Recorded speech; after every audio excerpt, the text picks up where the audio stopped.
Playing the Radical Latino Show. Ladies and gentlemen, put your hands in the air for New York's very own. The Radical Latino is taking you to another level.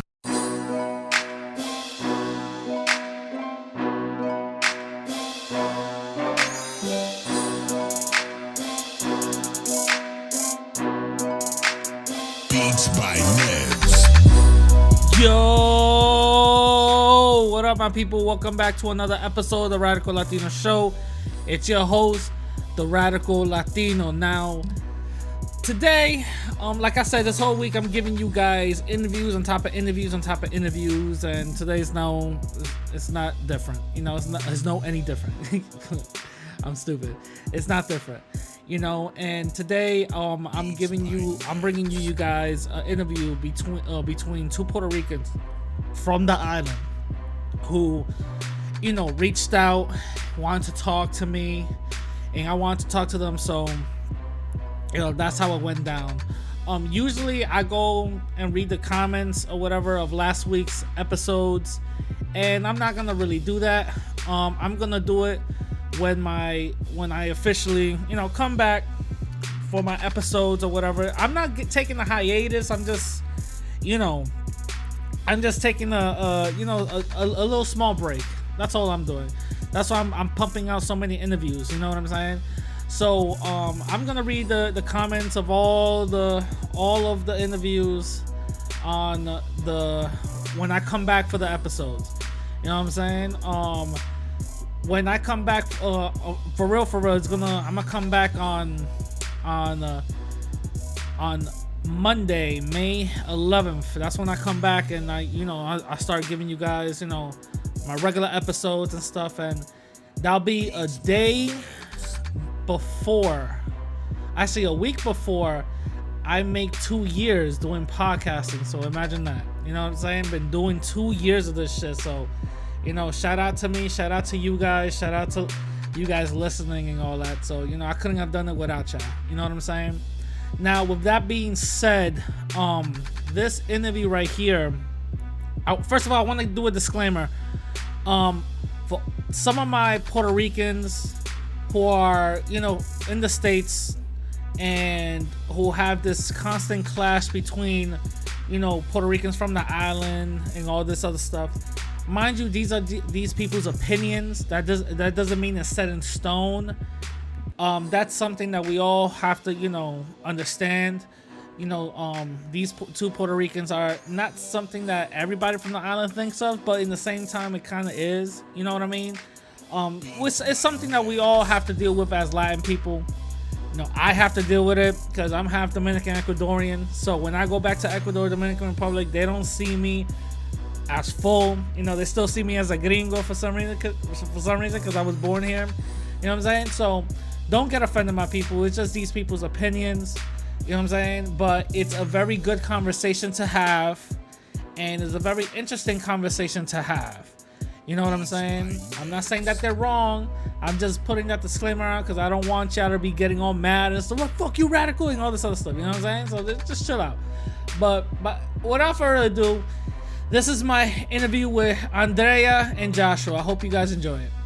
Welcome back, my people, to another episode of the Radical Latino Show. Now, I always bring you guys some special guests. Now, this time it's a little different. There's still special guests. Don't get me wrong. There's still special guests. But the reason why I'm bringing you guys these two very particular special guests is because they have a unique story. No, they have a very unique experience. So I would like to introduce to you my two special guests, Andrea and Joshua. What's going on? Hey. What's up? Hi, what's good? Nothing much. Just, you know, trying to survive this coronavirus, you know. So I brought you guys here because you guys are two Puerto Ricans that actually was born in the island. And I wanted to hear your guys' take on certain things that you guys, you know, experienced and seen in the island, and how you guys maneuver the world, basically. So can whoever wants to go first, can you guys tell us a little bit about yourselves? I'm Andrea. So I was actually born in Brooklyn, but my mom moved us to the island when I was little and basically raised there all my life. Wasn't until Hurricane Maria, I moved back to New York, and I've been living in New York since 2017. Got it, got it. What about you, Joshua? Well, I was born here, raised here, and I still live here. Everything educated, everything completely here. Even with Hurricane Maria, I had the means to stay, so I stayed. Got it, got it. And Doing it all. yeah, got it. And we're gonna talk about some of the natural disasters that occurred in Puerto Rico and how some of the effects of the economy, got hit really badly. But before that, I want to ask you guys a little bit about you guys. How you guys are very connected to the culture in Puerto Rico, correct? Yes, very. Yeah. Gotcha. Yes, completely. Yeah, yeah, yeah. And just to get this out the way, Puerto Rico is a U.S. territory, which means every citizen of Puerto Rico, they are American citizens, correct? Yes, unfortunately. Yeah. Not unfortunately, Yeah, but yes. Yeah, it's not the most ideal situation, but we are born American citizens. Every Puerto Rican is an American citizen. We're all American citizens, and it's a commonwealth. The political term is commonwealth, but yes, we are U.S. colony, basically. Yep. Gotcha. The longest U.S. colony in existence. Yeah. The oldest colony in history. Yeah. So, now with that being said, are you guys familiar or aware of some of the anti-Puerto Rican discriminations that happen here in the United States? I'm gonna just give you an example. There was this man in Idaho, I believe, Ohio, that actually went to apply for a DMV license. And I heard about that. yeah, and DMV license because he needed to work, and he had all his Puerto Rican documentation, and they denied him all these documentations because according to the clerk, he wasn't a U.S. citizen, quote unquote. So immigration came, detained him, and brought him back to Puerto Rico. Are you guys aware of that? I didn't hear the full story, but yeah, like it happens all the time because people are not educated. If people would read, they would know this. Yeah. I mean, I can give you like a little anecdote that I went to Texas once with my family, and I don't know if you know many Puerto Ricans, but most of us are mixed race. I'm white, but my mom is not, and the lady at the TSA let me pass, but she didn't let my mother pass. And she was showing the same passport as me, but she was questioned where was her green card. And I just want to make this. I just want to say this, out loud that this type of thing, discrimination amongst Latin people, this happens all the time, regardless if we're citizens or not. Yeah. Yeah, unfortunately. Have you guys heard other stories similar to this? I mean, I heard a story about this kid that also moved to the States after Hurricane Maria, and he needed medication. And you know how you can't get, Sudafed or stuff like that over the counter anymore. You have to like show your ID and stuff like that. And he had his Puerto Rican license, and they didn't want to give him the medication. Wow, that's insane. That goes back to the main topic of what I really want to talk about is white supremacy, racism. So my other question I want to ask you guys is, what is the cultural differences between Latin America, basically Puerto Rico, compared to American Latin people? Do you want to throw that out there first, Joshua? In what sense? Do you mean Puerto Ricans who live here and are raised here, or Puerto Ricans who are born and raised in the States? The difference between other Latino cultures from us. No. Let's just focus on Puerto Rico. The difference between the Puerto Ricans raised in the island and the difference between Puerto Ricans that was born in the United States. I mean, if they're born and raised in the States, I would say almost unless you have very Puerto Rican parents who put the culture into you since you're a child and don't let you forget your roots, because there have been I've met a few people when I go over to New York to visit Andrea, like that they look at, like, I have a necklace with the Puerto Rican flag because that's one thing about Puerto Ricans from the island. Like, wherever you go, someone's going to know you're Puerto Rican because you have something on you of Puerto Rico. Something. And I always carry a necklace, and I remember a girl's like, oh, my family's Puerto Rican. I'm like, well, okay, cool. So what do you know about Puerto Rico? I'm, no, nothing. You don't even speak Spanish? Like, no, not even my grandma speaks Spanish, and she's from the island.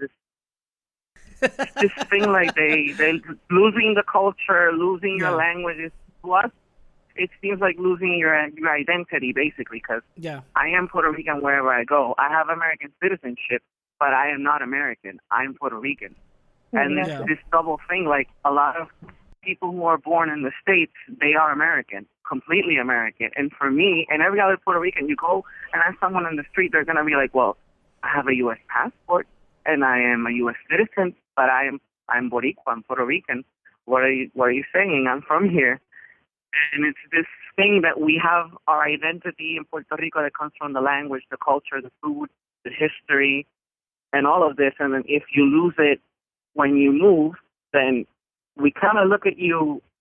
Who are you? What are you? You're American. Yeah. You are a gringo, and they get very offended.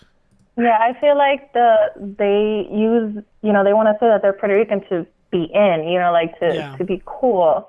But it's like, you're really not. Like, you don't, it's not something you're not, because you are by heritage Puerto Rican, but you can't just use the term loosely. You have to know about the culture. You need to know about what's going on the island to relate.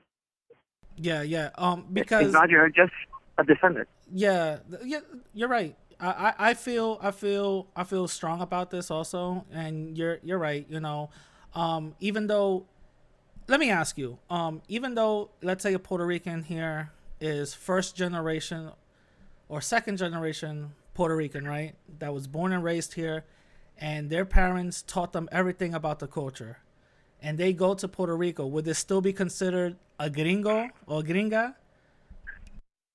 No, I mean, it depends. If the first language you speak to me on my island is English, I will consider you a gringo. Even though they know how to cook arroz con gandule and make coquito and all that, they're still gringos. It's a Puerto Rican gringo. I just call them a Puerto Rican gringo. I miss it. They're a hybrid. You're Newyorrican.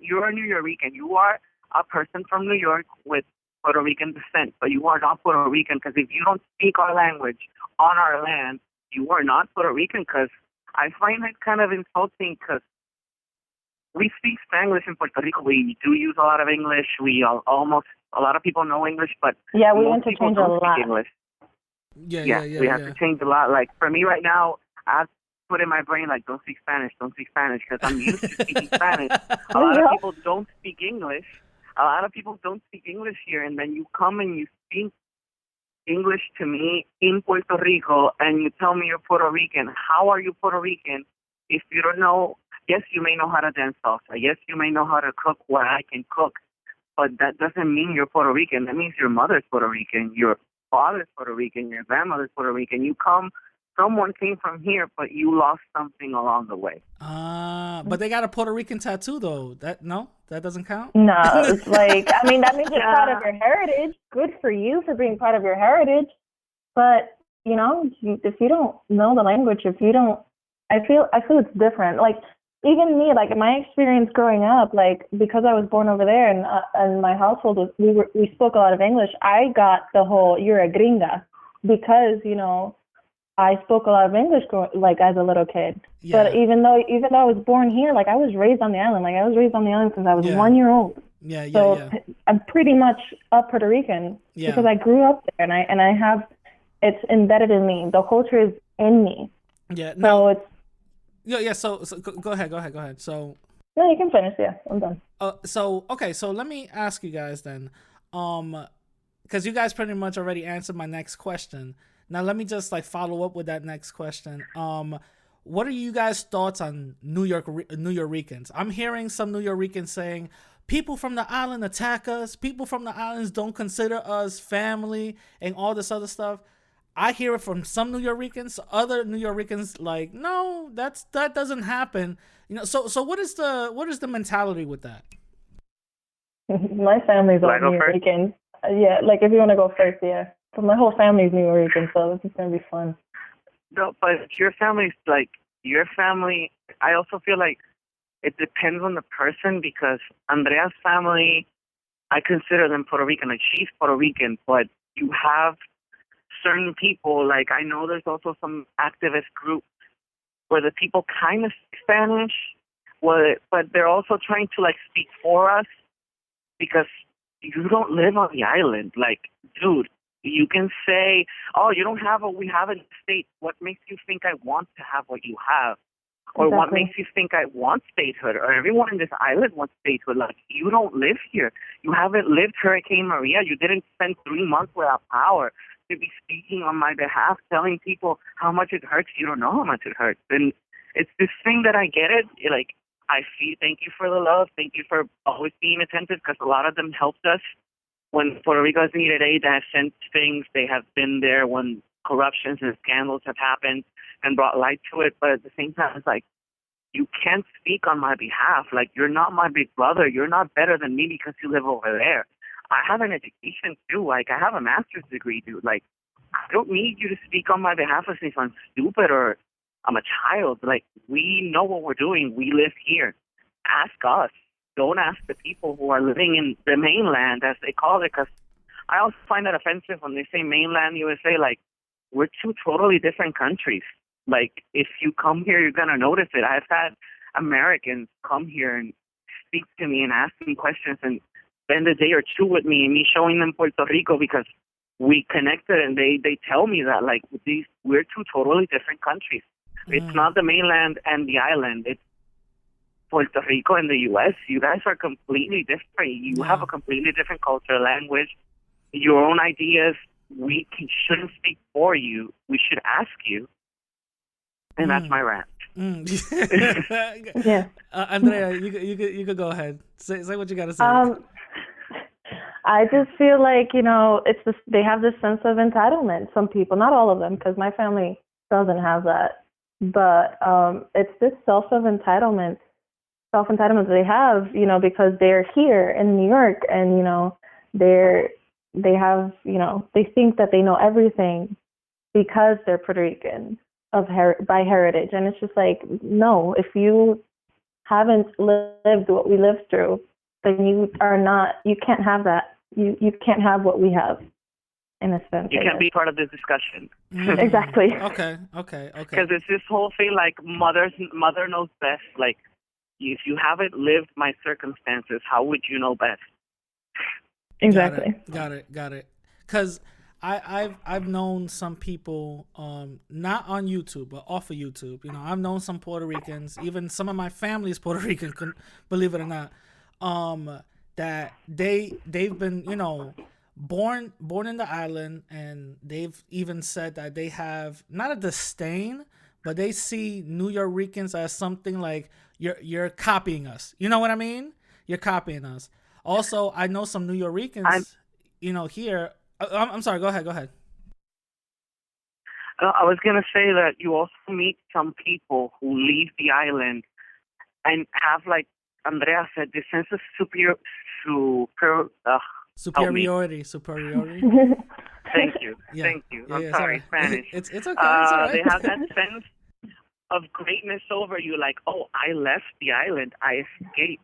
Look at you still living in poverty. And a lot of times it's just like, dude, I have a good job here. I make more an hour than you do over there. And rent, it's cheaper here. Like, there's less. Yeah, it's really insurance cheap. Stuff that rent is really cheap. Like, buying land is cheaper. You need to get less insurance. Like, you guys pay for a car monthly insurance in Puerto Rico. You pay 1 yearly rate of like $180, and you have insurance for a year. Damn. I mean, it's the most basic insurance. Wait, so but it's not full coverage, but it's it's basic, and we only pay it a year when we buy our. Yeah, but usually what you need. Damn. Yeah. Yo, Joshua, you need a roommate, bro? I got you. I could move in. I tell Joshua all the time, if if I could have the same job that I have here on the island, I'd move back in a heartbeat, because it's not like I wanted to leave because, like everything was trash. Like I hate Puerto Rico and blah, blah, blah. But everything's so corrupt down there, and you can't get a job unless it's in the food industry, unless, you get a job like Joshua's. Yeah. And, education wise, like I'm a single mom, like I want the best for my child. Yeah. So that's why I left. Got it. But I tell Joshua all the time, once I retire, I'm going back to Puerto Rico. We're getting a condo in Condado, and that's where we're going to live. Yeah. Yeah, shout out to you. And you see, you have people like Andrea who moved because they didn't have the circumstances to be able to stay like I have had. And I always appreciate that. Like, I've been blessed and lucky to be able to stay. And there's a lot of us who have been able to do that. But there are those who have to move and they live missing the island. And we appreciate those people, because it's like, you see us and we see you, but then you have these people who look like over the shoulder, like, I'm better than you because I work minimum wage in New York. Like, I work at Walmart. I live with government subsidies. Like, it's not to throw shade at people like that, because it helps us. We've almost all been there. But they look at you with this air of, I'm better than you, but you are living under worse conditions than I am living here, man. And leaving the island doesn't make you better than me. Yeah, I always said that the United States is basically a homeless person with a Gucci belt. You know what I mean? That's basically. That's basically what it is. A lot of people have this image of America thinking that we're the best and we're so rich. American dream. Yeah, the American dream, but in reality, it's all a facade. It's all smoke and mirrors. It's not really real. You know what I mean? But I mean, look at how the coronavirus is being handled. So yeah. I mean, the coronavirus shows you the American dream isn't real. Like, when we were little, I mean, Andrea can probably also vouch for this. When we were little, a lot of people would leave the island. Oh, things are better in the States. Things are better in the States. After Maria, you have a lot of people who went and moved back, and they're like, boy, are you kidding me? It's slavery in that place. Like, in Puerto Rico, I had minimum wage, but I had enough money left over to travel to Europe every summer or to go visit my family in New York. Yeah. I lived in New York, and I had 3 jobs just to make rent. Damn. It's like you see, like, I had friends in New York who live in a room, and the room costs $1,300 a month, and like, dude, I pay $600 a month for an apartment that's my own. I live alone. Yeah, and that's what I tell people, like outsiders. I'm like, if you're gonna come to New York, you're not really paying for the apartment. You're just paying for the street name. That's all you're really paying for. Exactly. You know, but so going from all of that, you know, let me ask you: do Puerto Ricans see race as the same way as the United States does, or do you guys see more nationality? Oh no, I mean, Puerto Ricans are racist as fuck. I'm sorry, can I curse? I'm sorry. Go ahead. No, you can curse all you want. Don't worry about it. It's fine. It's fine. Well, not all Puerto Ricans, given the fact that, you know, we are mixed, but there are some Puerto Ricans that are racist. My grandma being one of them. So you know. Okay. That is also true. Like, my grandmother, like my great grandmother, did not accept my grandfather because he was black, and she would openly tell him that to his face. And she wasn't white.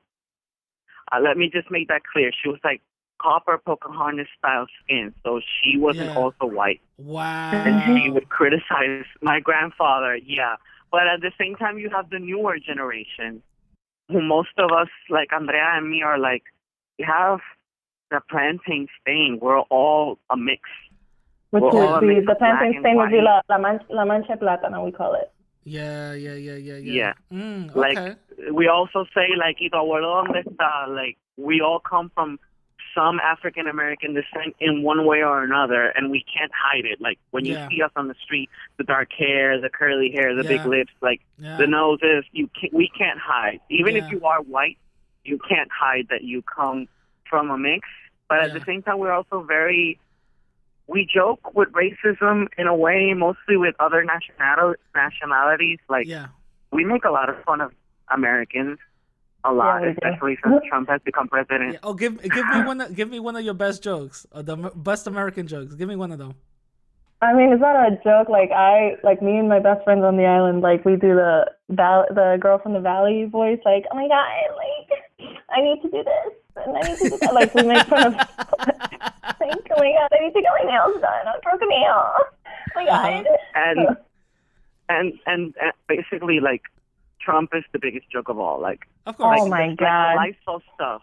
Yeah, Like of the course. Lysol stuff he said the other day, inject Lysol, and we're over here looking in the island like, Natural how do you selection. people choose him? Yeah, like what he said. He said something about if it kills germs, you might as well. We're looking into like maybe you could inject this or whatever. And UV light, Yeah.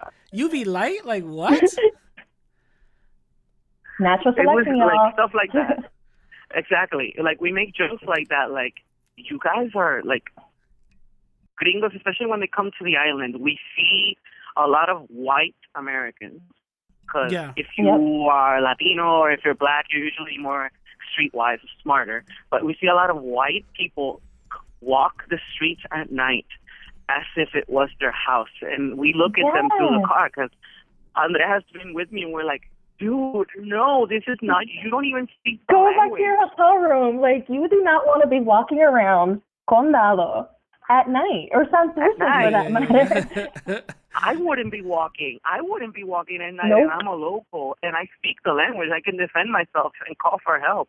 But you're walking at night with your wallet or your purse completely visible, completely unaware of what's going on around you because they don't pay attention. Yeah. And dude, like, you're gonna get mugged, and you're in a country you don't know. Like, this stuff like that. It's like, God, pendejo. Yeah. Jesus They're Christ. like instead of saying pernil, they're like pernil. El Morro. Oh, that's another thing we do. We do a lot of, I'm going to El Morro, because that's what gringos call it. And, you know, Yeah, I'm going the to El accent. Yunque. El Yunque, which is El Yunque. That's funny. Medilla, instead of saying medalla. ¿A dónde está la biblioteca? Oh my God, I get that all the time. Oh man, that's funny. So Gracias. for real, right? That's funny. Like for some reason they learn Spanish and they want to now order at Chipotle. Like chill out, relax. Exactly. Like, They're like, Natalie, I got this, there's Natalie. also some racism. I got this, Natalie. Let me get some arroz. Yeah. Can you say it like that, right? Yeah, Con arroz. polo. Arroz con polo. Arroz. No. And it's also, Shut it's up. also that, like, our language is really hard. Like, Spanish is one of the hardest languages to learn if it's not your native tongue. Oh, yeah. And Mm-hmm. they think it's the easiest thing in the world. It's like, no, dude, English is the easiest language to learn in the world. As one of the jobs that I had in Puerto Rico, I was one of these people, learn English in 6 months sort of thing. And every client that would come would be like, oh, this is so hard. I'm like, no, it's not hard. Spanish is hard. You know Spanish because you grew up speaking it, and you don't even speak it correctly. So, English is very easy. You have it easy as hell. Yeah. And the funny thing is, I don't know, maybe it's just me, but because I know Spanish, and when people speak Portuguese, I could kind of understand it. I don't know, is it me? Oh yeah, because it's a Romance. Yeah, it's a Romance language. So like I know Portuguese. So like Portuguese for me was very easy to learn. And French wasn't so hard. Yeah, French wasn't that hard either. Yeah. Wow. Okay. All right. Cool. Because when I hear Portuguese, I'm like, wait, I know what you're saying. So okay. So now let me ask you guys this, because I saw a recent interview or a recent news clip that said that now more than ever, Puerto Ricans on the census are now classifying themselves as black. Now I want to ask you guys this: is the education level of black and white being discussed in Puerto Rico? I mean, this would just go back to people being racist, because even I just don't think that we should be separated by white and black, because we're neither. Like, my skin tone may be white, but I'm not white. Wait, but that's a question I wanted to, Andrea. Is education here? I think we basically get the same, right? Maybe it depends on the income, but I don't think the Yeah. income, depending on black or white, is as noticeable here as it is in the States. No, Oh, it's okay. very like we unless you have money on the island, you go to a private school. You go to one of the English speaking private schools, and there's a lot of people. The private schools are predominantly white people, but for most of the country, it's mixed. You have white people, black people, all colors, and they're taught in public schools. Me, myself included. Yeah, so. and in the university too, because we went to the public university of Puerto Rico, and basically it's like equal mix, black or white. It's not Yep, black and that's colleges, where all stuff like that. all the rich kids and all the poor kids get together and have the same education. Doesn't matter whether you're rich or poor. You're gonna get the same education. Yeah, the lines of race aren't maybe we see it that way, and other people see it another way. But if you're Puerto Rican, the line isn't as easy to see as it is in the States, where you see the division very clearly. Yeah, I think it's more. I think it has to do. The division is whether you're rich or poor, not much about race. Even though some Puerto Ricans are somewhat racist, but it's more about whether you're rich or poor.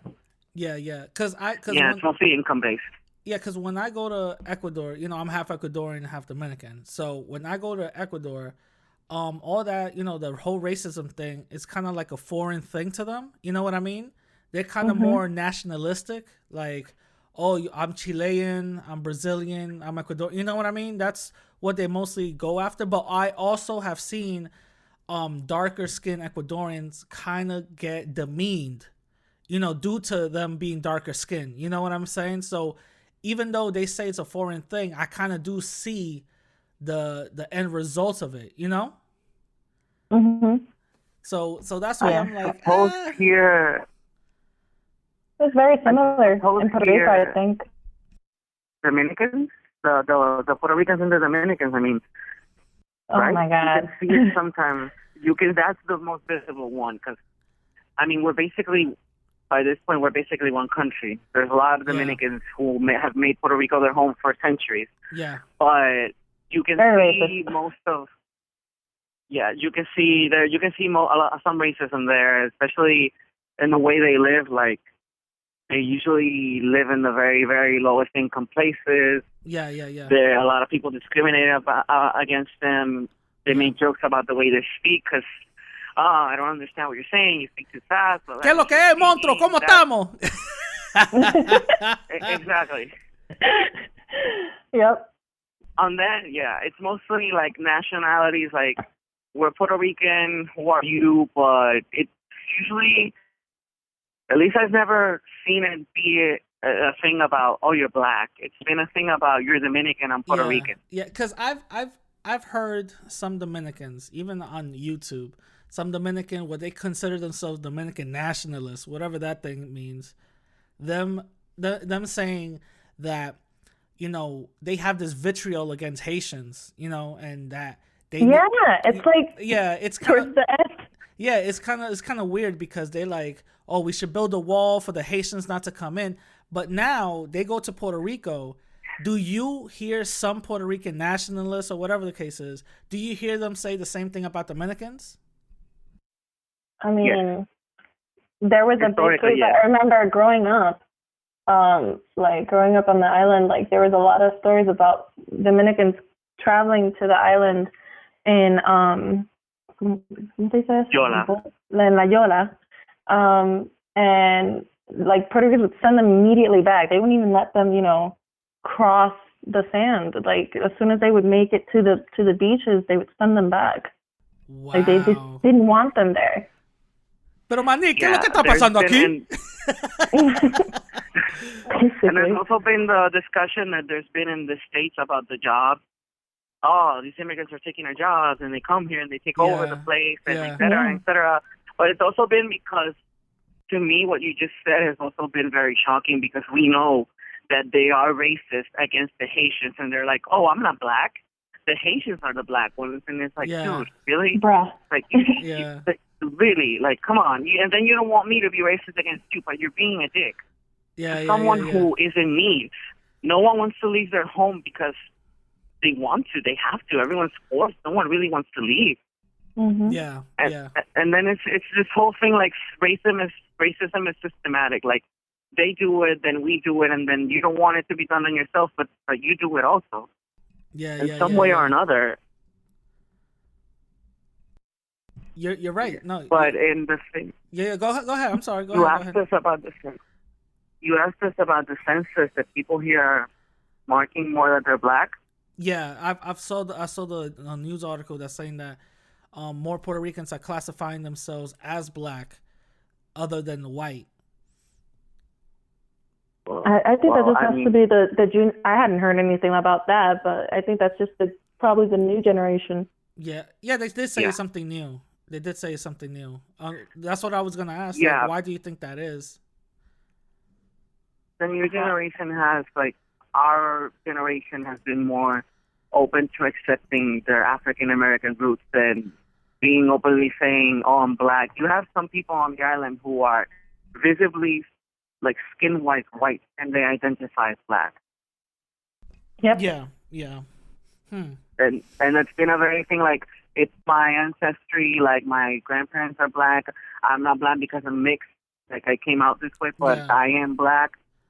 Yeah. But in the census of this year, because I filled it out, they have a box now that says Puerto Rican, Hispanic Puerto Rican. Yeah, but that says ethnicity, not race, right? I don't remember if I remember putting everywhere that I saw Puerto Rican. That's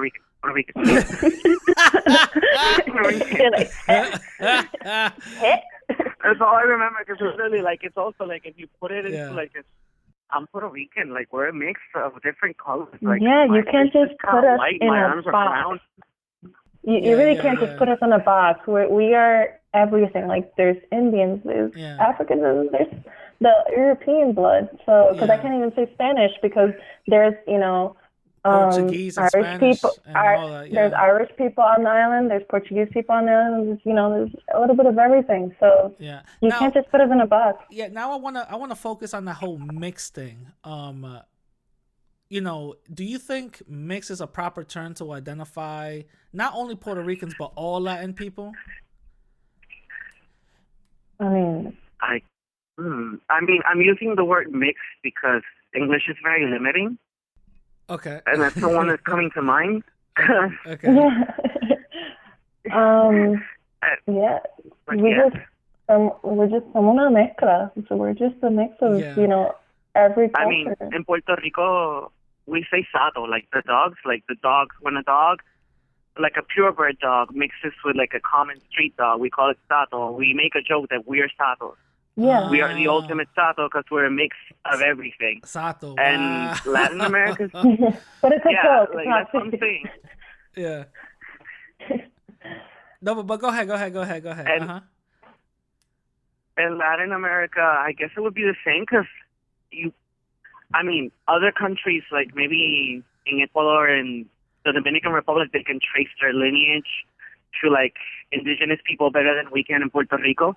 Yeah. But unless you can trace your genealogy directly to the indigenous people of that land, you're mostly a mix, like, of the African slave, of the Spanish conquistador, of everyone, because that's basically how it went down. Got it. Because I have because in Ecuador we have a other way of saying mix, but the most popular one is mestizo. You know what I mean? Like, that's the most popular. So by name. It's by name. Like, we have that in Puerto Rico too. Yeah, like that's in the most popular. In the 1800s. Yeah, that's the most popular one. I forgot what Ecuadorians call mixed people, pero the thing is, like, I'm just looking at it through American eyes because obviously I was born and raised here, right? So based on that, when I hear the word mixed, usually it's always as a term to basically identify with everything else but their black side. You know what I mean? So you can have. I'm sorry. Go ahead. No, go ahead. I don't know about you, Joshua, but, like, I remember learning in school the different terms for the mixes. So, like, you have the mestizos, you have the mulatos, you have the criollos, and then you have the jalaos or the jalas. Yeah. So would they have names? So mestizo is just one of them. Oh, okay. Yeah, at least in Puerto Rico, they taught us at school the mix of the three races, the different names they had. And this is in public school, by the way. Like, God knows what they taught them at the private. Maybe they just taught it better. But we're taught here that from a young age. And I was just thinking, like, once I got a very, like, I wanted to, like, that Ancestry.com thing that got really popular in the United States. I once went looking for my family, like, lineage and all that. And I was able to trace one side to Spain, the other one to Africa, the other one to Ireland for some reason. And when you see the different mixes, it's like, a lot of Americans, if you look at it through an American lens, most Americans think, oh, my descendants came in the Mayflower directly from England and Scotland, not Ireland. Yep. You know, nope, it's not us. a thing for Puerto Ricans we don't have in our mind. It's like, okay, one of them must have been Spanish, one of them black, hopefully one of them was Taino, and I have something of that in me. Yeah. But in our minds, we're mostly, at least for me, even if my skin is white, I know that my lineage isn't that way, and my kid doesn't have to come out white. Like, my kid could be black, and I'm white. Yeah, that's true. Like, it's very normal here. Genes is really weird when it comes to stuff like that. Genes is very weird. Yeah. Like, I mean, look at my family is like, my father's side of the family is like mostly dark skinned black, and then you have my mother's side of the family, and they look more like Taino-ish, but they're still white. And it's like, you know, I mean, you have me, like, you know, I look white as fuck, but I'm not, you know, and you got a afro and all that. Yeah, exactly. Yeah, so like, yeah, you can see her African roots. Yeah, and that's the thing. So I've heard from certain Latin people, even I'm kind of included in that little category, where I said that I said it, and other Latin people have said it. The only reason why you do have European blood and Spanish blood is because your ancestors were raped. You're just basically a product of rape. Do you agree to that or no? Yeah, basically. I mean, it's sad, but it's probably true. It's the truth. Got it. I mean, if you're a slave, I doubt you're having relations with the white master who whips you because you want to. Got it. Yeah, kinky shit. Yeah. although in Puerto Rico you do have the criollos, and a lot of criollos were conceived like the black housekeeper did like the white master, and it was a relationship sometimes. Yeah. Okay. Now with that being said, you know that whiteness, if you're a Latin descent, whiteness is a product of a rape because of the Spanish. Now, is that still, if that's still considered, are you still being considered mixed? That means if you're considering yourself mixed, that means you're kind of accepting the white part, right? Yeah, I mean, it is what it is. We are taught from a very young age that we come from three races, and that's it. We're taught from a very young age that we are mixed, and that is it. Got it. There's even a fountain in Puerto Rico on Old San Juan. ¿Cómo que se llama la fuente? Algo de las raíces. Oh, Roots. I think it is Roots. It's called Roots, and it's basically our three races on display. And it's one of the fountains displayed in a lot of videos about Puerto Rico and stuff like that. Yeah. It's embedded in our minds that we are mixed. Oh, from a young age, like from elementary school. I remember very vividly in elementary school looking at the history books, showing you the three races. I mean, they didn't tell you obviously about the rape and stuff and the death and everything that occurred and the genocide of the Taino people at the time, but they did tell you we come from these three roots. Yeah. As you grow older, it is known. Yeah. You know, as a young kid, it's insinuated. As you grow more into school, you know that people died. Yeah. Okay. Yeah. They tell you, they start telling you the real story, like middle school, high school, then in college they tell you everything. But you grow up with this mentality like we're three races. Puerto Ricans are a mix of Taino, African Americans, and the Spanish. That's completely embedded in our minds.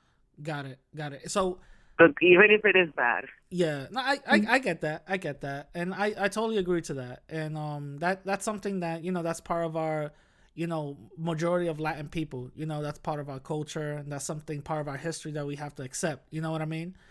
Now my thing, and also the thing is, because even if you do see yourself, okay, I'm mixed or whatever, due to the system of white supremacy, they still see you as non-white. You know what I mean? Look, Yeah. Andrea could probably, attest to this, even though she is blanca, she's still viewed by other white folks as, wait a minute, you're not white enough. You know what I'm saying? You're not one of us. I Yeah. mean, like, I'm going to defer a little bit. I'm working where I work, I have a lot of people that automatically assume that I'm white. Yeah. I just have curly hair. Yeah, They don't automatically assume that, they either assume I'm biracial, that I'm biracial, that I'm either somewhat, like, my dad is black and my mom is white, like African American and stuff like that, or some Hispanic people think that I'm just white. Yeah. But when you tell them that, no, I'm actually this and this and this, do you see the change? Not really. I mean, I deal with a lot of nice people. Uh-huh. I haven't had an issue with race. So I think that, but if I feel like if I were black, if I were the way I am, but like a black Puerto Rican, I would see it. I mean, okay. And remember the story you told me once about that's the only your baby. That has been the only time though, but that's because my aunt and uncle, one of my aunts and uncle here, they're one of them being Puerto Rican, one of them being African American, they're dark skinned, and my uncle had my daughter between his legs and she was having a tantrum, and I got down and I said, like, what's wrong? Like, I'm trying to see, she's having a tantrum, whatever. I get up and this lady comes up to my daughter rather than me and says, what's wrong, little girl? Are you lost? Bitch, no, I'm her mom. Yeah. There you go. And she looked at me like, and she looked at me very confused, and she's like, well, you're going to want to get her out of here because people are going to get the wrong idea. But I think that has been in the 3 years that I've been here, that's been the only thing. Yeah. Oh, okay. And it was because I was with my family who is dark. Yeah. Oh, okay. Okay. Wow, that's crazy. That's crazy. So now let me ask you guys this. What are your thoughts on Latin unity? I like to promote a lot of Latin unity because I do see there's a lot of infighting between nationalities. Cubans are beefing with, Puerto Ricans beefing with Dominicans beefing with everybody else. I feel like it shouldn't exist, but that's me. I feel like we're just... I'm sorry, what? Well, I couldn't hear that. What? I feel like it shouldn't exist. I feel like, we're all Hispanics. We're all Latin. Like, why are we fighting with each other when there is the one people that we should be fighting against is the states? No, I'm just kidding. We should just be fighting white supremacy. Yeah. Why are we not coming together to ending that? Like, we overpower white people by a lot. So I think it's stupid. Joshua, you wanna say something about that? I mean, I have the same view basically, especially if you live in the States. It's like you're all immigrants in a country that's not yours. I think unity is the best way to survive, especially when you go to places like New York, when you renting Airbnbs in the Bronx and places you don't know, shady at night, and then suddenly I walk at night and I hear someone speak Spanish and I look at them and I see the person recognize that I recognize their language and they're like, what's up?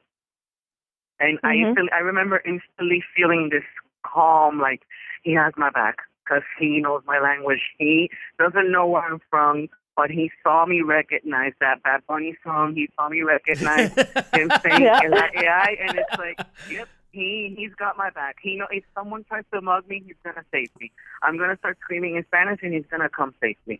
And that type of unity was so calming to me that I don't live in New York, and New York to me especially New York City, is very scary with how big it is, how dark it is, and Yeah. so different from Latin America. Yeah. And when you go, it's so shocking. And when you see other Latinos and they help you, or even sometimes they don't even. I remember being on the train talking to my mother on the phone in Spanish because she doesn't speak English. And so people don't understand me on the train, so the white people don't know what I'm saying. And the Hispanics are looking at me laughing and looking at me. And as soon as you hang up the phone, they're like, "Where are you from, honey? Yeah. Where are you from? Why are you here? Yeah. Do you need help getting somewhere? Do you know where you are?" Yeah. That's funny. Because that's true. I do see that. I do see that all the time. That's true. So because I do see a lot of infighting between, other Latin people within, different cultures. You know what I mean? A lot of infighting with Ecuadorians and Chileans and stuff like that. You know what I mean? Like, there's a lot of infighting, and that's the main reason why I'm like, there's no reason for the infighting. Let's unite because we're a bigger force than anything else. So Pretty much. So going back to the whole unity thing, I wanna harp on something that I wanted to ask you guys. What are your thoughts in uniting with Black people to combat the systematic racism that is called white supremacy? I think that we should do it, but I don't think that a lot of Black people would want to because they feel like they have their own fight. They have their own history. And I don't think that, and I'm not saying all of them, because some of them might want to, but I think that, they might not want to, but I could be wrong. Okay, Joshua, you wanna say For anything me, about that? Yeah.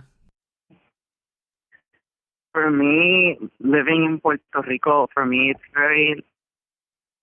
I support it also. Like Andrea said, basically, I support it. I would be all for it, but me living here and maybe not, I haven't lived through what you have lived. Like when you hear stories, like when you share stories with Black people in the States and they tell you, or Latinos in the States, and they tell you being born and raised there, the horrible things they have to go through, the horrible things that are said, the horrible things for the color of your skin, which is something you can't change. To me, at least, living in Puerto Rico always, and my mom is Black, and no one has ever told her, like, "You dumb Black bitch," or something like that about her skin. They could attack her work ethic, her mothering, other things, but it's never been something about her skin. Mm-hmm. And listening to personal attacks about something that you can't change, like I was born with this skin, I can't change this. I don't know how much they would want us to join the fight because I haven't really been through that. You know this pain. You know how bad it hurts you. You've lived through this, or you still live through this. Yeah. And I'm an outsider looking in, trying to come in and like pat you on the back, and I have a fear that could come across insulting, condescending, because I support you. I understand your plight, and if you need me, I will be here, and I will support it 100%. But only if you want it, because I'm not gonna go poking my nose where you don't want it. Yeah. Mm-hmm. But I feel like they would be more accepting of the Afro-Latino community, which, like we are all part of the Afro-Latino community because we all have African heritage in our blood. But the people who are predominantly Black, I think that they would accept the help more from them because they are, Black. Gotcha. Yeah, because they feel like this person has lived what I have lived. Exactly. Yeah, gotcha. But like me, my family from my mother's side are Black, but my skin came out white. Like, what do you know about my plight? Exactly. Gotcha. See, now this is the thing when I don't know if you guys checked out my content, but I do have certain episodes dedicated for Latin people to learn the history about Latin people actually going through systematic oppression due to white supremacy. I've always said, listen, we've been going through the same thing. I agree with you guys at a certain point where, Black people's oppression has been up front and in your face. You see it on TV, all these different cops killing, Black folks. And the way I see it is it's a purpose is a purposeful thing and tactic that when Latin people face the same oppression, it's kind of brushed under the rug, regardless if you're dark skin or light skin. Latin people still face the same oppression because they view us as non-white either way, So it's kind of brushed under the rug. I'm gonna give you an example. The reason why in New York City the choking a policeman choking a suspect has been banned, it was because a police officer choked out a Puerto Rican citizen because he was playing football. The ball went a little bit further. It hit the cop car. He apologized. The policeman got into a scuffle and choked this Puerto Rican man to death. And that's the reason why the choking, law, got into place, saying you can't choke, a suspect. You know what I mean?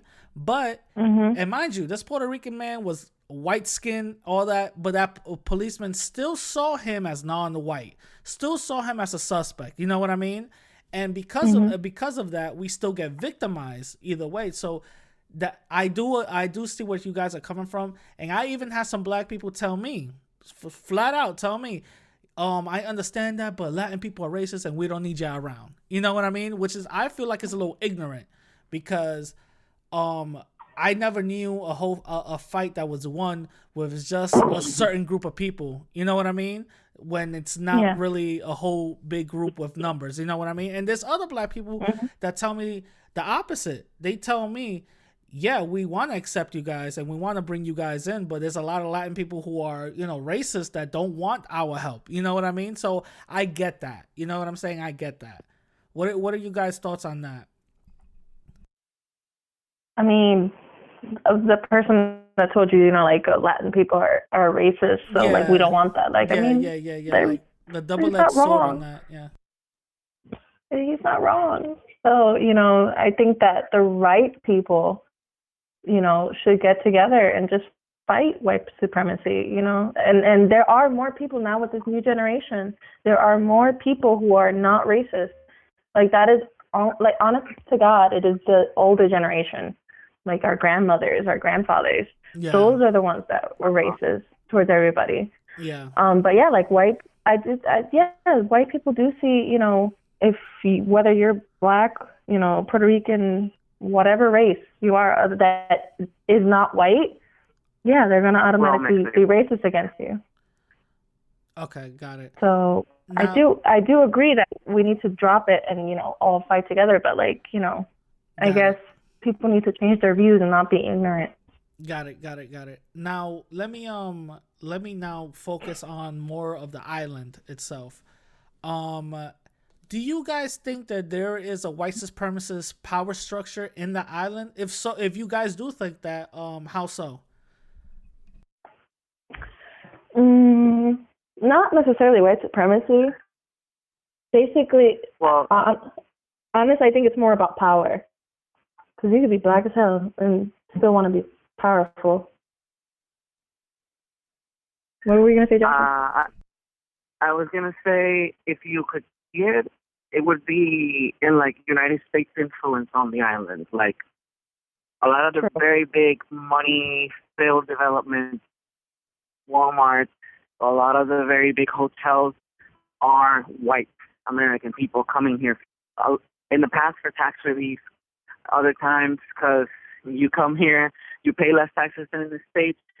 Puerto Rico has been a money pit for a lot of rich white Americans. Mm-hmm.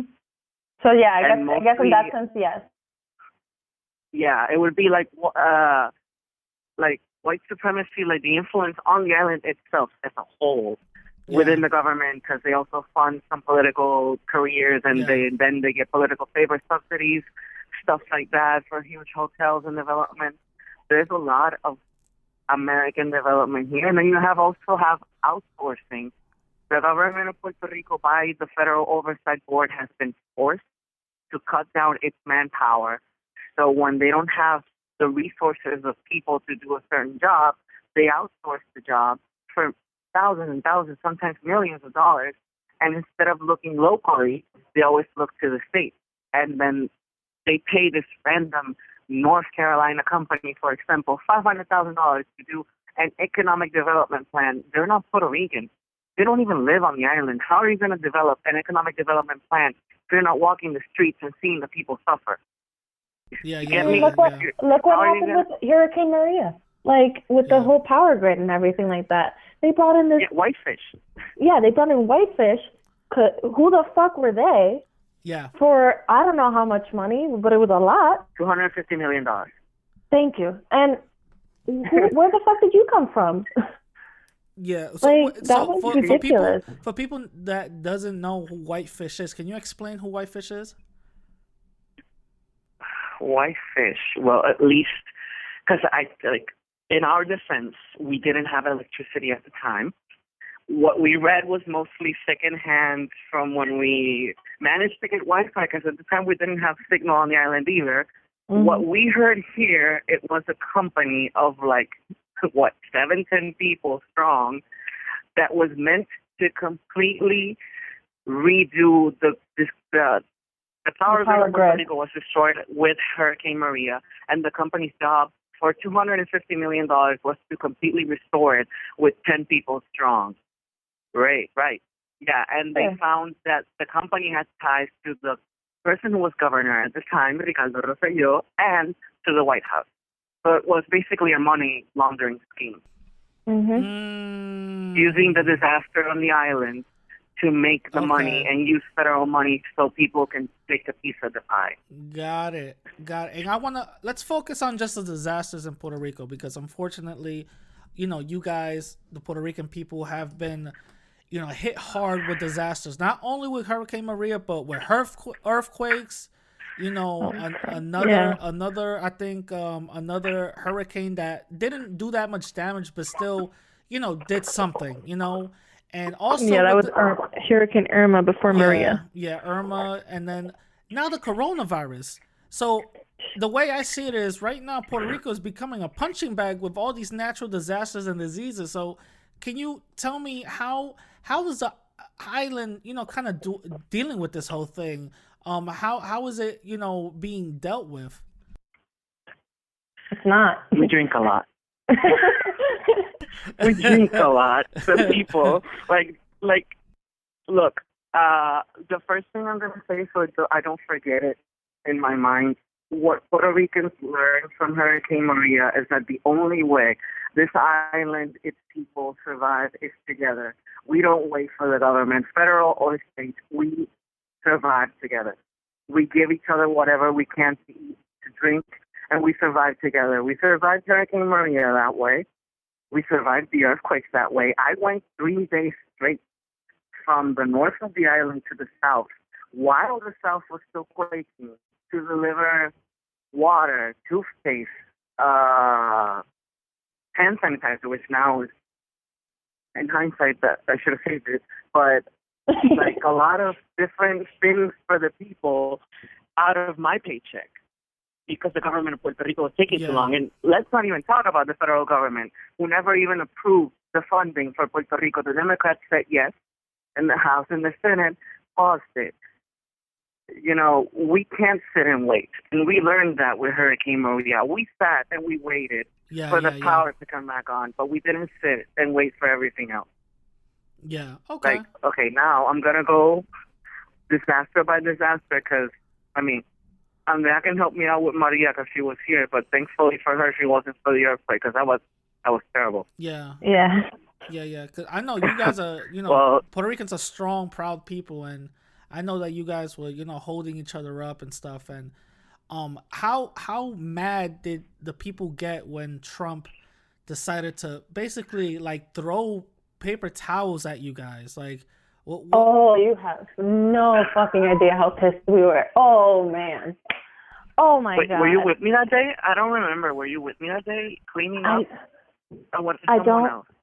Might have been someone else, but I was pissed as fuck. I was like, you gotta be fucking kidding me. This is a fucking joke. Cleaning up shit. Go ahead. Exactly. We were still cleaning up shit from Maria. Yeah. Wow. We're still cleaning up debris, and you're throwing toilet paper at me. Do I look like do I look like some savage who cleans his butt with leaves? Yeah. I need electricity. I need you to fix the power grid.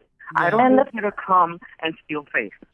The fact that he, was like, oh, Florida and Texas, because they had their, disasters too, like, we gave so much more money to the Puerto Ricans, and look where they have it. I mean, yes, the government is corrupt. Like, he ain't wrong. Like, I get you. We've been mute. But, the fact that he was like, I'm not going to give them more money, blah, blah, blah. It's just like, but, like, it's an island. Floridians and Texans can go upwards. They can go up towards the mainland. We can't do that. Yeah. Like my grandmother's house was flooded to almost the top. A lot of people lost their houses. Yeah. Like a lot of people treated this as a joke. And a lot of people still sleep with no roof on their house. Exactly. They still have, just like the Bad Bunny song, 25-8. Like there's a part where it says, there's still people who live with the blue sheet over their house, over their roofs. 3 years later, there's still people on the island that don't have power. Wow. There's still people. When you when you start to descend into San Juan, you'll see the blue tarps on the roof on the house still. Wow. Yeah. Wow. And it was kind of like a slap in the face for Trump to do that, right? For sure. To you guys, because the way he felt like he felt like it wasn't his responsibility. He's like, what? No, get out of here. They're brown. Who cares? Leave them alone. You know what I mean? Exactly. Yeah, to him it was like, I have to pay them what? I remember, like, Congresswoman Nidia Velázquez said a quote that I love. You want a colony, you pay for a colony. Exactly. If you want to have a colony, then you pay for it. If you want me to be economically sustainable, then let me be free. Because, look, what he doesn't say about Puerto Rico is that we get around yearly before the hurricane $2-3 billion in federal funding, and we send them back $11 billion. Sorry, because they have something called the Jones Act that forces us that everything that's produced that we're going to export or import, we have to use the United States Marine, and we have to pay for it. Sometimes we pay for things twice. Yep. Mind you, this has been an act that has been around since the 1800s. Like, are you kidding me? And they've never revoked it. Congress has never touched it. And they know, and they don't touch it because that makes them money. They make money off of Puerto Rico because they force us to pay the Jones Act. Now, a lot of white people don't know this because when they come to the island and I tell them and educate them on Puerto Rican history, like, we don't need you as much as you need us. This is a symbiosis. We need each other. You're not giving me free money. You're giving me the money you've taken from me for at least 100 years. So let's not pretend you're paying me and doing me some kindness, because also there's a difference between Congress and the Senate approving 90-something billion dollars and that money actually being allocated and deposited to the island. The island has only been giving around $20 billion out of 90-something that we're supposed to get just from the hurricane. That's just from the hurricane. And I know, like Andrea said, the corruption, this and that, but we didn't choose the hurricane. And if you had lived the hurricane, do you know how awful it is after the windows are shaking as if they're going to break in half all night? Yeah. And for some of us, it's not the first hurricane that we lived, because we also lived through Hurricane George. Like, as a 4-year-old, I have that vivid in my mind.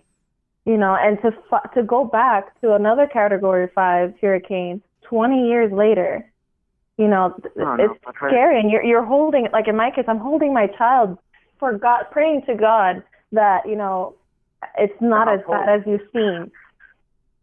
And I wanted to say something. Coming in. Yeah, water was coming in. The wind, like trees were going down. Everything was just bad. And going back to the Jones Act, like, the reason why the world couldn't aid Puerto Rico was because of the Jones Act. And Trump lifted it for 10 days. What the fuck is 10 days going to do? Because Venezuela, Cuba, no other country in the world can bring a ship with oil, anything into the island without first passing through a U.S. port. Wow. And being inspected and having arbitrary, I don't know how you say it in English, paying Arbitrary, the taxes you pay at the port. Wow. Arbitrary. They need to pay for that to come into the island. Instead of coming directly into the island, they have to stop in the U.S. first and then come to us. Yeah. And they don't say that because you're not taught that. You guys in the States, whether you're Latino or not, you are taught the colonizer side of the thing, that we are a debt-ridden island, that we are stupid, that we're uneducated, all of these things. And when you read our history, you have never given us a chance to be sustainable because you have been squeezing us dry for money since the beginning. You've been squeezing our resources. You've been squeezing every single cent this island makes and making us pay it back. How do you expect us to be sustainable if you keep making us pay this antiquated act? Because Puerto Rico has sovereignty. Okay, then let me make a deal with Venezuela that is like, you're Latino, I'm Latino. Let's make a cheaper deal for oil. Let's go for it. We can't do that because we need to go to the United States to do that. Mm-hmm. You guys have more enemies than we do. Yeah, that's true. Hello, like, we would have a better deal. We would have a better deal on a lot of things. Cuba was going to help us with the power grid, and because of the stupid Jones Act, they didn't. They couldn't. Yeah. And that's just one example of how, the U.S. is just squeezing us dry and, basically destroying us from the inside. Yeah. And it's things that aren't told. Like, Maria is the one that made the conversation start when they saw. It's like, dude, we've been having blackouts a year before Maria. Oh, yeah. We've been living in debt and deficit for decades. And you have never helped us. You have never done anything but squeeze us dry for money. And now you're complaining. So many Puerto Ricans in the mainland, go back to your country. Make it easy for me to go back to my country. Do you think I want to live here? With Donald Trump as my president, with white racism, I don't have racism in the island. I want to go home. I want to see the beach. I want to see my parents. Yeah, Why for sure. would I want to be here? Yeah. Like, I more than anything, I just want to be on a beach right now. Like, I don't want to be in the fucking cold. I hate the winter. No. People are like, oh, why don't you move to Florida then? I don't fucking like Florida. Like, no, and the beaches in the States, horrible, by the way. Like, your beaches, if you come to the beach in Puerto Rico or anywhere in the world, go to a beach anywhere else in the world, and you're going to see how bad the beaches in the United States are. Like that's why I tell people, don't ever go to a beach in New York City. Ever. Because if you go into the water, you come out with a bag over your head. Like, no, get out of here. It's insane. No. It's insane. No. It's insane. No, so now I want to focus, because we were talking about, the government and stuff. I want to talk about the corruption in the government, because what Puerto Ricans did, not too long ago, was protest in the streets to get Ricardo, what's his last name? Tossello. So they got Ricardo out of there. Can you tell us what led up to that, and what was the steps that actually made this protest a success? So I think you should know, as a backstory, he is the son of one of the most corrupt governors of the island, Pedro But also one of the most popular. Yeah. His father was also one of the most popular governors in the island in the 90s. He's part of the debt we have. Okay. Yeah, go ahead. The fact that, he was voted in was like, are you fucking kidding me? Like, we're going to go through this again. And I think that, one of the tools that helped with his derrota, to his demise, is social media. We've been going through what he had been doing up until his last day. He had, like, other governors had been doing that, but social media played a huge tool in his demise, because conversations were leaked, and that had never happened before. Yeah, so I know. Was it? I think emails were leaked also, and it's a group. It was not emails. It was a group chat. It was a damn group chat from him and his cabinet. They were talking like, this is the summer of my life. I was in every protest. Yeah, I wasn't able to make it to one. I was only able to make it to one, but I played my part in it, and I'm proud of it. Yeah. But yeah, like the fact that social media and everybody's already angry with Maria. Everybody's angry after the whole, hurricane incident and everything like that, and how the money was handled and everything like that. We're already angry, and then for this to be released and to see that our own governor, the person that is supposed to be, protecting us and ruling us in the right direction, is mocking us. Are you fucking kidding me? Yeah. Oh no. Yeah. People were like batshit angry. Like this, it was a whole nother level of angry, and people were done. Yeah. I could see why. I could definitely see why. But what was the? Well, you don't know what happened. Yeah, of course. No, yeah, but what? Being what here was. Can you tell us about the corruption? Like, what would the government do over there? What did he do, or like? Well, what didn't he do? No, not only him, but the corruption. The corruption in general. What is the corruption like over there? So for starters, his father, when he was governor, he sold the Puerto Rican telephone company to the feds, and that's another way that a lot of people lost their jobs. A lot of people, and he sold that, fired a lot of people, gave that money to American people, and that's how it always is. You get rid of people. It's still happening right now. And his father, yeah, Secretary of Education. Don't forget that one. His father, Secretary of Education, in the 90s, embezzled millions of dollars out of the Department of Education in Puerto Rico in federal funds. He's actually in jail. He went to jail. Wow. And the people who graduated, that he signed our diplomas, we used to say that, what's the Hamburglar?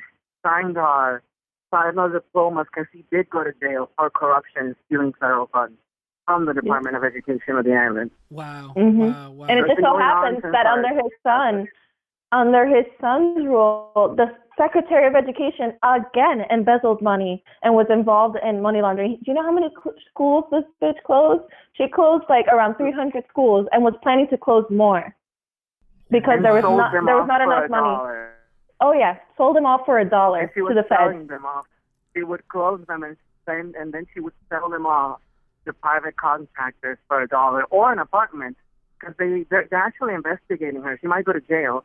The FBI found out she sold a school, like part of the property of a school, to a private developer here in Santurce in exchange for an apartment for which she paid $1 for the apartment. An apartment that cost around $500,000. Damn. Are you serious? That's crazy. Yeah, and this is a woman, and it gets worse, because this woman was making $250,000 a year.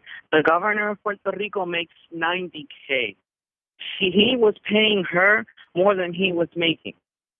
Yeah, because I remember this woman was dismantling. Because I remember the press conferences that they would be having, and some of the reporters asking her these tough questions, and she would just deflect. Yeah. You know what I mean? Like it was insane. Yeah. It was insane. And the fact that go ahead. The fact that she wasn't even Puerto Rican to begin with, the fact that she was a white she was American woman. Yeah. Made it even worse. Yeah, that I saw and some of. She was the beginning of the fall. Yeah, I saw Puerto Rican Twitter kind of go crazy with that one. Also, they were pointing that one out too. That's insane. Wow. And she was the beginning of the fall, because when the scandal broke out, she had already quit as Secretary of Education, actually. But she was still working. That's the kind of corruption that we're talking about. She had quit as a Secretary of Education, but she still had a contract, as a private contractor, that she was aiding the Department of Education as an advisor. Yeah, that seems to be a common theme. That seems to be a common theme in Puerto Rico government. you do something corrupt, Yeah. you get kicked out of your office or whatever, And then you become an but advisor. you get hired, you become an advisor, and you get paid a shit ton of more money than you were making. Wow. And it's like, And that's supposed to be illegal. And that's supposed to be illegal because that goes against the law of ethical governmental law, something like that. Yeah. It's in Spanish. Sorry. It's against the laws of Puerto Rico to do that. She shouldn't, but they did it anyway. And when the FBI arrested her on the summer of 2019 in the States, after she had also to quit as an advisor, and then they found the corruption. And when she got arrested, the chat that led to his resignation started to leak. In the chat, he talked about dealing with the dead bodies, like, let's throw our clothes from dead bodies from Maria to keep them at bay, and talking about the money and he was horrible. talking about the thoughts on the Puerto Rican people themselves, right? yeah. And he threatened many political figures, many, you know, he even threatened the women. Yeah. A lot of Puerto Rican women. Like, jeez, that's really. See, that's the thing. A lot of Puerto Rican Americans. If you're not really adhered to the news in Puerto Rico, a lot of Puerto Rican Americans wouldn't even know about this. You know what I mean? But not even the Puerto Rican news. This is, you know, the reporter from CBS, David Bernard. Yeah. He is the reason why people are informed, because not even the news people on the island report this that's accurately. True. That's true. It was on like social media, Instagram, Twitter. People were like really, you know, tweeting out like, this is like what's going on. Yeah. Yeah. And bless him, honestly, because he's been there since day one, since Hurricane Maria, and every time something corrupt happens on the island, currently the things that are happening right now with the coronavirus, he will report on it, and that's how people find out. Because the news outlets in Puerto Rico are bought. They are bought by party.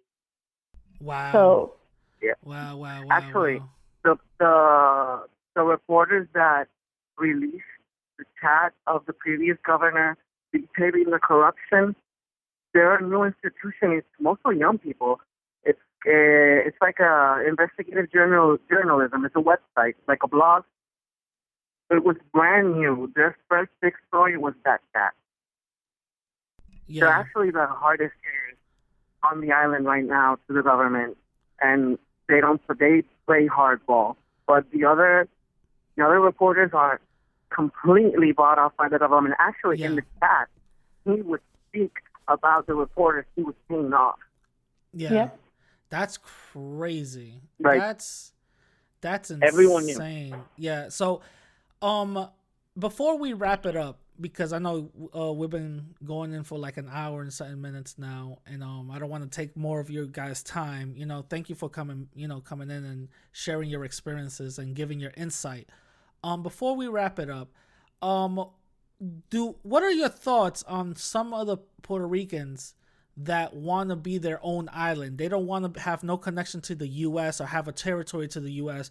What is your thoughts on that?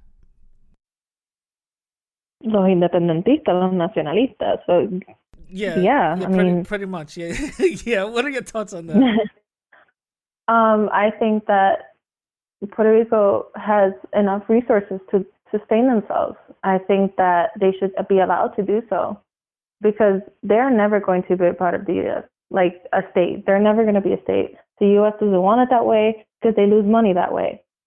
So until something happens and we're able to be independent, Puerto Rico is going to remain a colony for the rest of our lives and the rest of my children's lives.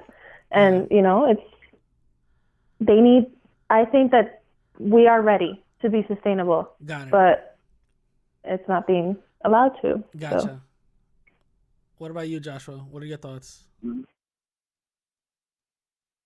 I mean, I don't think it's ever going to happen. Even, first of all, it would need to have mass support across the board on the island, and it doesn't. A lot of people on the island think cutting ties with the U.S. equals instant poverty, even though a lot of people still live in poverty and we're connected to the U.S. Yeah. it would also have to be, we would need leaders, not politicians, to lead us towards us being independent. The way Puerto Rico is right now, with the fiscal debt and oversight board, politicians who give out free money to their friends, to the people who help out in the campaign, who don't really care about Puerto Rico, they just care about how much they can put into their pocket. How are we going to be sustainable if this is going to happen? A lot of people actually have said in Puerto Rico, especially after the earthquakes, that we could become Haiti. Wow, that the really? Haitian government is full of corruption. Yeah, because they're full of corruption. They've stolen and sold off almost all the resources of the Haitian people. And honestly, from what we just told you about the previous governors, could you not see it happening? They don't really care if they cared about the people. I could definitely see that happening. They That's wouldn't insane. do this. It's a beautiful idea. I understand it because Puerto Rico's going to be an enigma always, because you have people who want to be a state, but they want to be a state, but they also don't want to stop saying they're Puerto Rican. They won't stop wearing the flag. They don't want to stop speaking Spanish. And being a state would imply assimilation, not annexation. It's assimilation, like Hawaii. Hawaii lost its culture, its identity, and they're not willing to bargain the identity or the culture of who we are to be a state. And the United States isn't really interested in having us be a state. Let's be real. If not, we will already be a state, whether we like it or not. Yeah. Because they would impose their colonial power, but they don't want to. So we're going to be in this eternal limbo until either we have a leader who rallies the people and makes them, okay, what do you want? And Puerto Rico to be strong enough and sustainable enough to do it, because people are still trying to recover from the hurricane. Then came the earthquake. Now COVID-19. God knows what's going to happen in November in the States and here, because if he wins again in the States, it won't be good for us either. Yeah. You know? Yeah. It's a chain reaction. Depending, the island could go up and be free, or it could just as easily start sinking into the sea. Yeah, and it may not happen until a few generations down the road. We may not see it, but we won't see it. Yeah. No, but we won't see it. It'll take probably our grandkids. Maybe our grandkids or great grandkids. Yeah, it'll be years until Puerto Rico decides. Yeah. Now I'm gonna ask you something. Just like randomness. I've seen some Dominican YouTubers talking about that we have to preserve our Hispanic heritage, and AKA they really talking about Spain. We have to preserve our Spaniard heritage, and we got to start lightening up our race. What are your thoughts on that? Hell no. No. Yeah, no. Yeah. How old are these people? That. Yeah. No, because that's something they used to tell you in like the really rural municipalities on the island when you were, Andrea, come on, like, better the race, marry a white boy, make Cásate, exacto. Like, that's really old. Mejora la raza, no te cases con ese negro. Yeah. That's Get a better last name. Marry a white boy with a very good white boy last name. That's an old way of thinking, right? That still happens on the island. Still happens to this day. I mean, my grandma. If I have my afro out, she's like, "Ay, nena, peínate." And when I have it up in a bun, it's like, "Ay, te ves tan linda así." Like grandma. Yeah. Like our grandparents. Yeah, but what? It's a very that's why I'm asking you. Yeah. How old are these people? Because that's a very old way of thinking. It's crazy, but there's this one person. I'm not gonna say their name. Some of my listeners know who he is, but this is one person that he's probably like around his late 20s, early 30s. No fucking way. Yeah, I'm dead serious. He talks about Trujillo was the best president. We have to lighten up our race. The Spaniards, that's our ancestors. The Tainos and Africans were not. So that's what he's going with. You know what I mean? So that's why I want to ask you guys. Yeah, I hope natural selection gets to him because. Yes, I think you and almost everybody else with more than one brain cell thinks the same way. You know. I mean, what the fuck? How are you in like late 20s and you're still thinking this way? Yeah, he kind of looks Beavis and Butthead. He kind of looks like Butthead. You know what I mean? That's how he looks like. So. Ay, santo. Yeah, but I just wanted to ask that because I got a really large black audience, and I just wanted to let everybody know all Latin people don't think like that. You know what I mean? Nope. All Latin people don't think we like do that. not. And as you we guys, surely don't. Yeah, exactly. And as you guys are hearing that they're Latin people are like, what the fuck are you talking about? You know what I mean? So I just want to get that out the way. Yeah. I just want to get that out the way, with that. But with that being said, I'm glad you guys came by. Do you guys want to give one last message to all the Latin people who are listening? We pretty much appreciate this platform because I know Joshua and I were talking before we came on that, we really wanted to do this because not a lot of people know about what's going on in Puerto Rico. And, as much as we can put it out there, it's great because then more people can unite with us and, fight the same fight that we're fighting. And understand a little bit because I'm sorry if I ranted a lot, but I am very Puerto Rican. I love this island. I was born and raised, and my greatest desire is to die in this island and be buried here for all eternity. And I like to tell people, educate them, because a lot of people, especially in the States and other cultures, see Puerto Rico and just come to the island and are like, oh, Congress should make you a state. And it's like, what makes you think I want to be a state?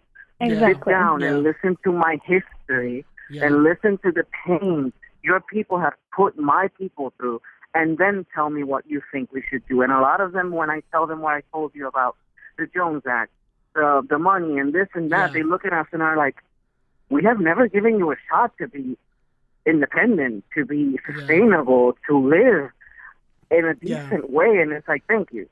When you have that connection and you have these conversations, you connect that we're not so different. We all have the same battles. There's corruption everywhere, poverty, everything. Black or white, it's the same thing. It's just we need to listen to one another and not listen to what the white man says. That's something I always preach, that us Latin people, we have to get away from that European mentality and start thinking on our own and start being proud to be either mixed race or being Latin, and I believe that Latin should be their own race. You know what I mean? Because all this confusion about white and black and all this other craziness, if we're talking about race, all right, we should be our own race too. Exactly. But I'm glad that you Tell guys. our side of the story. I'm sorry, what? And tell our side of the story. I'm sorry, I was just thinking. You were saying that Latins, and it's like, yes, because a lot of the times the colonizer tells the story for us. Spain, the U.S., and nobody asks us, and it's like, come ask me, and I'm going to tell you. Exactly. The real, what happened, the deaths, everything. Yeah, exactly.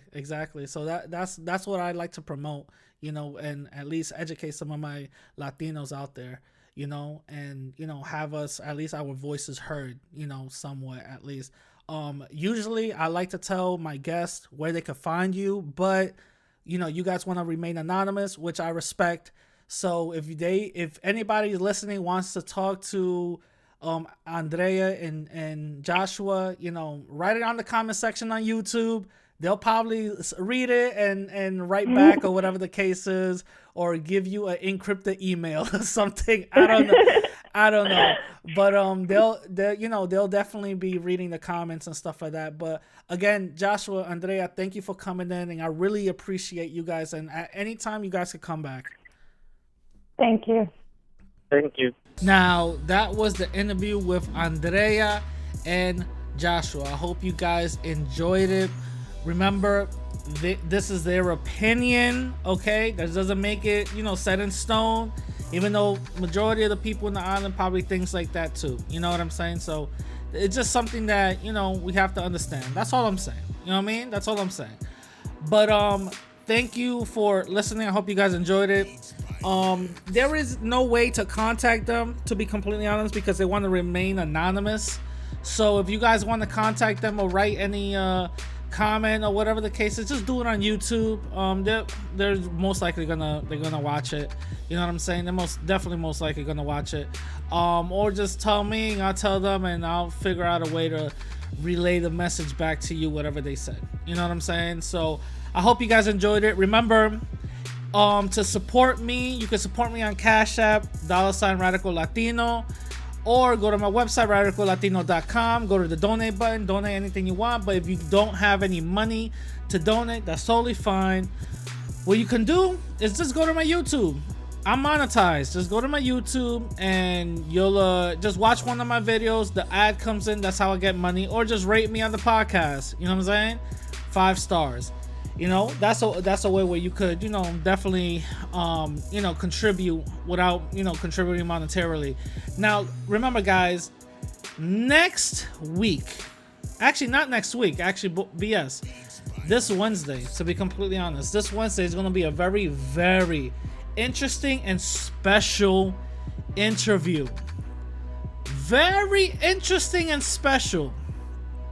I'm going to put out a preview, a small preview teaser trailer on my YouTube on this Wednesday's episode, because I'm putting out an interview this Wednesday, and then I'm gonna let you guys eat, you know what I'm saying, and then Monday comes along and then we could discuss. So I'm putting out a very interesting interview on Wednesday. Tuesday, I'm going to put out a trailer for it. I want you guys to look out for that. All right? I want you guys to look out for that. Tell me how y'all feel about it, because it's very interesting. Extremely interesting. All right? And I don't want to say nothing much, but I really hope you guys enjoy it. You know what I'm saying? I really do hope you guys enjoy it, and you guys really like it. There's a couple of people close to me that already heard the interview. They were actually very surprised that I had an interview like this, and they kind of liked it. You know what I'm saying? So shout out to them. But without further ado, also, if you guys want to hit me up on Instagram and Twitter at the same name, radical_Latino_. So without further ado, have you guys a great quarantine week, great quarantine month, or whatever. Let's all get out of this, in one piece. All right, I'm gonna catch y'all later. Peace.